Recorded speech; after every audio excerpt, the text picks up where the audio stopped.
बात बहुजन समाज बनाने की कर रहे हैं।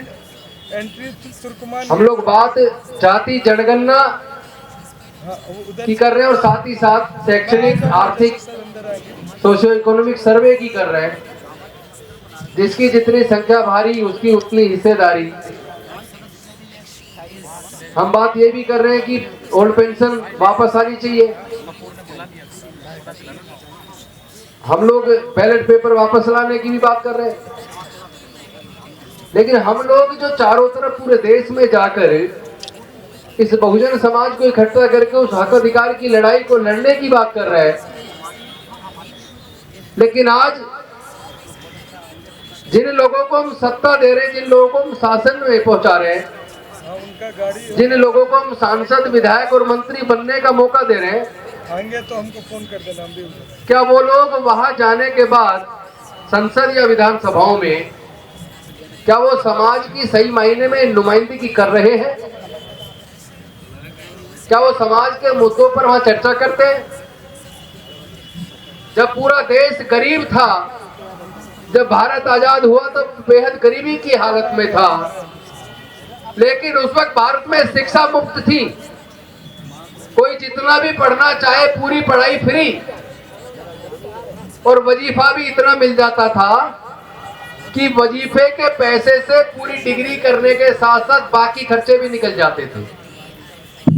और आज जब भारत 5 ट्रिलियन इकोनॉमी बनने वाला है, आज भारत जब धीरे धीरे गरीबी से निकल के अमीरी की तरफ जा रहा है, तो भारत में गरीबी के टाइम पे शिक्षा मुफ्त थी और आर्थिक देश की स्थिति अच्छी हुई तो शिक्षा महंगी हो गई।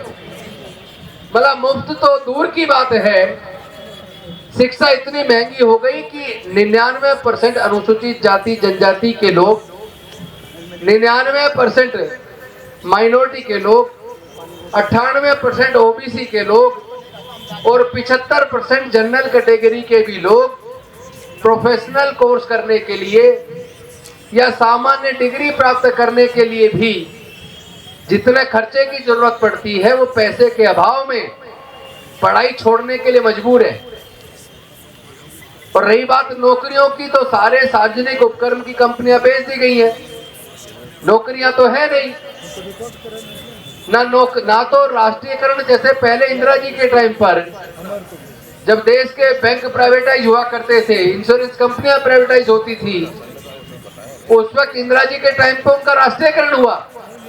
सारे प्राइवेट बैंक, सारे प्राइवेट इंश्योरेंस कंपनी, सारे भारत सरकार ने अपनी दिन ले ली और सैकड़ों की मात्रा में गवर्नमेंट अंडरटेकिंग बनाई, करोड़ों की मात्रा में नौकरियां निकली। लेकिन आज तो सारी नौकरियां ही खत्म कर दी, 4th क्लास एम्प्लॉयमेंट पूरी तरह ठेके पे दे दिया।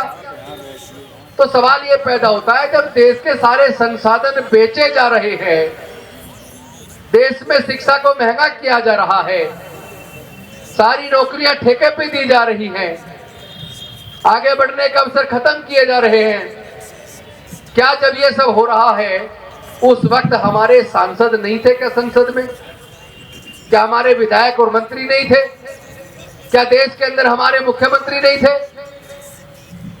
जब हमारे मुख्यमंत्री नहीं थे तब तो सब कुछ मिल रहा था, और जब बहुजन समाज से मुख्यमंत्री बनने शुरू हो गए, जब समाज से लोग हक और अधिकार की बात करने लगे, जब समाज के लोग जाति जनगणना की बात करने लगे, जब समाज में से मंडल कमीशन की सिफारिशों को लागू करने का आंदोलन चल गया और वो लागू हो भी गया, उसके बाद अवसर और बढ़ने चाहिए थे, करोड़ों लोगों को नौकरियां मिलनी चाहिए थी, पढ़ाई के क्षेत्र में समाज बहुत आगे निकल जाना चाहिए था। लेकिन हमारे इतने निकम्मे और नाकारा और नालायक, माफ कीजिएगा ऐसे शब्द यूज कर रहा हूं, ऐसे लोग हमारे संसद में, विधानसभाओं में पहुंचे जो अपने परिवार को मजबूत करने में लग गए और समाज कमजोर होता चला गया। तो ये धोखाधड़ी की किसने? औरों को कोसने से फायदा क्या होगा? जब घर का खुद का अपना आदमी ही घर को डुबाने पे लग जाए तो भाई दूसरों को दोष क्या दें? मतलब गरीब भारत में पढ़ाई फ्री और अमीर भारत में पढ़ाई खर्चीली महंगी। गरीब भारत में नौकरियों के अवसर ज्यादा और अमीर भारत में नौकरियों के अवसर खत्म। गरीब भारत में समाज की आवाज उठाने वाले नेता मजबूत और अमीर भारत में गुलामी करने वाले दलित पिछड़े नेता ज्यादा।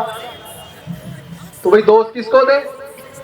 आपको याद होगा लोकसभा चुनाव से पहले लगातार 4 महीने तक ईवीएम हटाओ संयुक्त मोर्चा का बनाकर, जिसमें मैं स्वयं था, प्रोफेसर रतनलाल थे, प्रोफेसर सूरज मंडल थे, बलराज मलिक थे, हमारी मिशन जय भीम की टीम और ये संगठन जितने इसकी टीम के लोग भी साथ रहते थे, भानु प्रताप सिंह थे, महमूद प्राचा थे। हम लोगों ने मिलकर ईवीएम हटाओ बैलेट पेपर वापस लाओ इस मांग को लेकर इतना मजबूत तरीके से काम किया। ईवीएम हटाओ संयुक्त मोर्चा ने लोकसभा चुनाव से पहले पूरे देश का आंदोलन बना दिया। बनाया था कि नहीं बनाया था? क्या लोकसभा चुनाव से पहले सब जगह चर्चा नहीं हो रही थी कि भाई ईवीएम हटाने की बात चारों तरफ पूरे देश में चल रही है? लेकिन सच्चाई है, सामाजिक लोग तो ईवीएम हटाने का आंदोलन चला रहे थे, लेकिन जिनको जिता के सत्ता देनी थी वो सारी महत्वपूर्ण पार्टियां, चाहे कांग्रेस हो, चाहे बहुजन समाज पार्टी हो, चाहे समाजवादी पार्टी हो, राष्ट्रीय जनता दल हो या और दूसरी पार्टी, वो सारी की सारी पार्टी चुप रही। लेकिन ईवीएम हटाकर बैलेट पेपर वापस लाने के आंदोलन में हमारे साथ वो लोग नहीं आए। और पूरे देश में शायद राजनीतिक व्यक्ति जो सिटिंग एमएलए, शायद पूरे भारत में मैं अकेला था जो ईवीएम हटाने की बात पूरे आंदोलन में मजबूती के साथ रख रहा था, पूरे भारत में। और इतना तो तब है जबकि 2015 का चुनाव लगभग 49,000 वोट से जीता और 2020 का चुनाव 56,108 वोट के अंतर से जीता। उसके बाद भी मुझे ईवीएम पे बिल्कुल भरोसा नहीं है। फिर भी मैं ईवीएम हटा के बैलेट पेपर वापस लाने के आंदोलन में अपनी पूरी टीम के साथियों के साथ इसको जन आंदोलन हमने बनाया। हमारे यूट्यूबर साथियों ने पूरा सहयोग दिया, जितना बहुजन मीडिया है। और यहां तक हुआ भारत सरकार ने ऐसी साजिश की कि सारे यूट्यूबर्स पे बंदिश लगा दी, उनकी जो पैसा मिलता था उनके चैनल पे उस पे बंदिश लगा दी, पैसा मिलना बंद हो गया। एक भी पॉलिटिकल पार्टी हमारे साथ नहीं आई। और आज मुझे खुशी है, 2 दिन पहले अभी तालकटोरा स्टेडियम में एक कार्यक्रम था कांग्रेस का, SC ST OBC minority department का। मैं उस दिन उदयपुर में संविधान सम्मान सम्मेलन में था, मैं यहाँ दिल्ली में शामिल नहीं हो पाया, रतनलाल जी शामिल हुए। उसमें कांग्रेस के राष्ट्रीय अध्यक्ष जो एक बहुत पक्के अम्बेडकरवादी मल्लिकार्जुन खड़गे जी ने आवाज दी कि हम लोग पूरे देश में ईवीएम हटाना और बैलेट पेपर वापस लाने का आंदोलन चलाएंगे। अच्छी बात है, लेकिन मैं पूछना चाहता हूं, जब हम लोकसभा चुनाव से पहले इस आंदोलन को चला रहे थे तब तुम लोग हमारे साथ अगर आ जाते तो आज केंद्र में भारतीय जनता पार्टी की सरकार नहीं होती, आज देश में इंडिया गठबंधन की सरकार होती। क्योंकि आपकी वोट की चोरी ईवीएम से हो रही है। और ईवीएम एक ऐसी मशीन है जिसके अंदर एक टाइम क्लॉक लगा हुआ है जिसमें डेट एंड टाइम फीड की जाती है। और हम बार बार अपने सारी प्रेस कॉन्फ्रेंस में लोगों को जगाने की कोशिश कर रहे हैं। हमने पूछा इलेक्शन कमीशन इतना जवाब तो दे दे, इस मशीन के अंदर टाइम क्लॉक क्यों है जिसमें डेट और टाइम फीड की जाती है? वो तो नहीं बता रहे, पर मैं आपको बता रहा हूं। उसमें टाइम क्लॉक इसलिए है क्योंकि वोट के दिन भी वोट डालने से पहले मॉक पोल कराया जाता है। सारी पार्टी के जो अंदर बूथ पर इंचार्ज बैठते हैं उनसे वोट डलवाई जाते हैं कि तुम सब वोट डाल के देख लो मशीन ठीक काम कर रही है नहीं कर रही है। और जब वो डाल के देख लेते हैं, कहते हैं जी हाँ ठीक काम कर रही है, फिर वोटिंग शुरू होती है। तो उसमें टाइमर इसलिए लगा है ताकि कितने तारीख को कितने बजे से कितने बजे के बीच में वोट की चोरी करनी है ये पहले से ही निर्धारित रहता है। और जब मशीन में कैंडिडेट फाइल डाली जाती है, जब नॉमिनेशन विड्रॉवल की डेट खत्म हो जाती है और फाइनल पता लग जाता है कौन कौन सी पार्टी के कौन कौन उम्मीदवार मैदान में बचे हैं, कितने पॉलिटिकल पार्टी के बचे, कितने इंडिपेंडेंट बचे हैं। उसके बाद एक आउटसोर्स आदमी, एक इंजीनियर आता है जो उस मशीन के अंदर दो फाइल डालता है। एक होती है कैंडिडेट फाइल जिसमें उनका चिन्ह वगैरह होता है, और दूसरी होती है टाइम फाइल। और उसी में जो सॉफ्टवेयर इंजीनियर जो प्रोग्रामिंग करता, प्रोग्रामिंग में ये तय कर दिया जाता है कि कितने बजे से कितने बजे के बीच में वोट की कोड मतलब स्विफ्ट कराना है। इस तरीके से अगर इलेक्शन कमीशन कह रहा है जी कोई आके करके दिखाओ, मशीन को आप हाथ लगाने नहीं दे रहे, या तो मशीन दो, मशीन खोल के इंजीनियर चेक करे तब तो वो बता सकता है। वो कह रहे जी सारी पार्टियों को हमने कहा जी आके आप वोट करके दिखा दो हैक। अरे हैक करने की जरूरत कहाँ है इसमें, उसमें तो प्रोग्रामिंग में ही कर दिया जिसको खेल करना है, किसको जिताना किसको उड़ाना कर देते थे। अब वो कहते हैं जी दिल्ली क्यों जीत ली, फिर आपने वो तेलंगाना क्यों जीत लिया, झारखंड क्यों जीत लिया। तो भैया इसका भी एक कारण है, दो मुख्य कारण है। एक तो ये कि जहां पूरे प्रदेश की जनता एक तरफा वोट करती है, एक तरफा किसी एक पार्टी को, उसमें अगर 1/3 वोट चोरी भी कर ली जाए तो भी वो चोरी करने वाला हार जाता है। और दूसरी बात, अगर पूरे इंडिया में ही वोट की चोरी करके सरकार एक पार्टी बना लेगी तो क्या पूरे देश में विद्रोह नहीं हो जाएगा। इसलिए ये सब सिस्टम बड़ा ऊपर लेवल का तय किया जाता है। आप और हम लोग न्याय की लड़ाई लड़ रहे हैं। देखिए ये सर्वे जो जाति जनगणना की हमारी डिमांड है बेहद जायज है। जाति जनगणना की डिमांड से ये पता चलेगा किस किस जाति के कितने कितने लोग ग्रेजुएट हैं, कितने पोस्ट ग्रेजुएट हैं, कितने व्यापारी हैं, कितने किसान हैं, किस किस जाति में कितने कितनी % खेती की भूमि उनके पास है, किस किस जाति में सरकारी नौकरी ए ग्रुप में कितनी मिली, बी में कितनी मिली, सी में कितनी मिली, डी में कितनी मिली। जैसे हरियाणा में सर्वे हुआ तो हरियाणा के अंदर पता लगा अनुसूचित जाति की 78 जाति हैं। 78 जातियों में से 12 जाति ऐसी हैं जिनका ए ग्रुप की नौकरी में एक भी आदमी नहीं है, 12 जाति। और 78 जातियों में हरियाणा में 17 जाति ऐसी हैं जिसका बी ग्रुप में भी एक भी आदमी नहीं है नौकरी में। और 4 जाति तो 78 जाति में से हरियाणा में ऐसी है अनुसूचित जाति की जिन 4 में से एक भी आदमी सफाई कर्मचारी है, चपड़ासी भी नहीं है। 4 जाति में से एक आदमी नहीं है। इसलिए ये सोशियो इकोनॉमिक सर्वे और जाति की गणना इसलिए जरूरी है, इसलिए हम ये मांग कर रहे हैं ताकि इस जाति जनगणना इस सर्वे से ये पता लग जाए कि खेत की जमीन में किसको कितना हिस्सा मिला, सरकारी नौकरी में किसको कितना हिस्सा मिला, शिक्षा के क्षेत्र में कौन सी जाति किस जगह खड़ी है, कितने लोग गरीबी रेखा के नीचे है, कितने लोग गरीबी रेखा के ऊपर है। चूंकि जनरल कैटेगरी को 10% ईडब्ल्यूएस के नाम पे रिजर्वेशन दे दिया, जबकि उनको उसका ये कोई सर्वे नहीं है, कोई डाटा ही नहीं है कि जनरल कैटेगरी में गरीब कितने लोग % लोग हैं। टोटल जनसंख्या ही 10% है उनकी, तो उनको तो 100% दे दिया ईडब्ल्यूएस के नाम पे भी। तो ये जनगणना अगर होगी और साथ में अगर ईवीएम हट जाएगा और उस पर बैलेट पेपर वापस आएगा तो जनता जिसको जिताना चाहती है वही जीतेगा। वो बहाना लगाते बूथ कैप्चरिंग होती थी। अरे जब बूथ कैप्चरिंग भी होती थी तो एक आध बूथ पे होती थी, उसका दोबारा वोट पड़ जाया करता था। आप सीसीटीवी कैमरे आ चुके हैं, हर जगह पर सीसीटीवी कैमरे लगवा दो और बैलेट पेपर से चुनाव कराओ, फिर देखो कैसे पता लगे कैसे जीतते हैं। 10% लोग पूरे देश पे कब्जा करते जा रहे हैं, हर देश में सरकार बना रहे हैं। अरे भाई तुम्हें वोट दे कौन रहा है।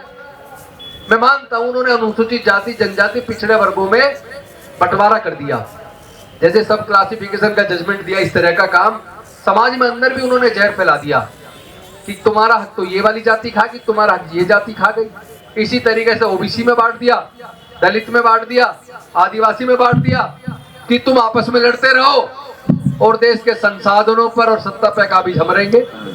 तभी तो देश में 90% संसाधनों पे 10% का कब्जा है। देश की सारी सुप्रीम कोर्ट, हाई कोर्ट पे, जुडिशरी पे उसी 90% का कब्जा है।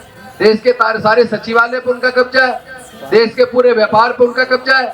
देश के प्राकृतिक संसाधनों पर उनका कब्जा है, किसानों को उनकी मेहनत का पूरी मात्रा में पैसा भी नहीं मिल रहा, बर्बाद हो रहे हैं, आत्महत्या कर रहे हैं। और इतने सारे उसके बाद इतने आंदोलन पूरे देश में चल रहे हैं कि सरकार पर असर ही नहीं पड़ रहा। वो कह रहे तुम वोट दो मत दो, जब ईवीएम से ही चुनाव जीतना तो तुम्हारी वोट की क्या डर। तो भैया ये लड़ाई हमें लड़नी पड़ेगी। जब तक इस लड़ाई को हम लड़ेंगे नहीं तो जितनी मर्जी मेहनत कर लेना कुछ होने वाला नहीं है, क्योंकि ये लड़ाई लड़े हम और आप, और जिनको हमारी रिजर्व सीट से जो जीत के जाए वो जाके गुलामी करे उनकी। अरे जिससे रिजर्व सीट से जीत के जा रहे हो उस समाज की आवाज तो उठाओ, उस समाज की आवाज तो बनो। अगर गुलामी करनी थी तो हमारे महापुरुषों ने पूरा जीवन क्यों त्याग दिया। डॉक्टर बाबा साहेब अम्बेडकर जी ने अपने 5 में से 4 बच्चे कमा दिए, जवान पत्नी को खो दिया, अपना पूरा जीवन जला दिया, तब पूरा जीवन संघर्ष करके हमें सब कुछ देकर गए। इसी तरह पिछड़े वर्ग का आंदोलन आज का नहीं है। ज्योतिराव फूले जी से आंदोलन शुरू होता है और आज भी आंदोलन चल ही रहा है। ओबीसी का पर न्याय नहीं मिला, क्योंकि ओबीसी कहीं ना कहीं धर्म के नाम पर अनुसूचित जाति जनजाति के लोग और पिछड़े वर्ग के लोग उनको धर्म के नाम पे हिप्नोटाइज करके सांधा बना दिया। उन्हीं की हकमारी उन्हें पता नहीं चल रहा। कावड़ लेने जितने लोग जाते जाति पूछ लेना, आपको पुजारियों के बच्चे नहीं मिलेंगे, नेताओं के बच्चे नहीं मिलेंगे, अफसरों के बच्चे नहीं मिलेंगे, स्वर्ण जाति के बच्चे नहीं मिलेंगे। सारे बच्चे दलित पिछड़े आदिवासी वर्ग के मिलेंगे। जितने धार्मिक जुलूस निकलते हैं, जहाँ पे दंगे होते हैं, उसका सर्वे कर लो तो उसमें स्वर्ण जाति के बच्चे नहीं मिलेंगे, पुजारियों के बच्चे नहीं मिलेंगे, अफसरों के बच्चे नहीं मिलेंगे, नेताओं के बच्चे नहीं मिलेंगे, सारे दलित पिछड़े आदिवासी मिलेंगे। और जितने लोग दंगे में मारे जाते हैं या जितने लोग दंगों में जेल जाते हैं उनका भी सर्वे कर लेना।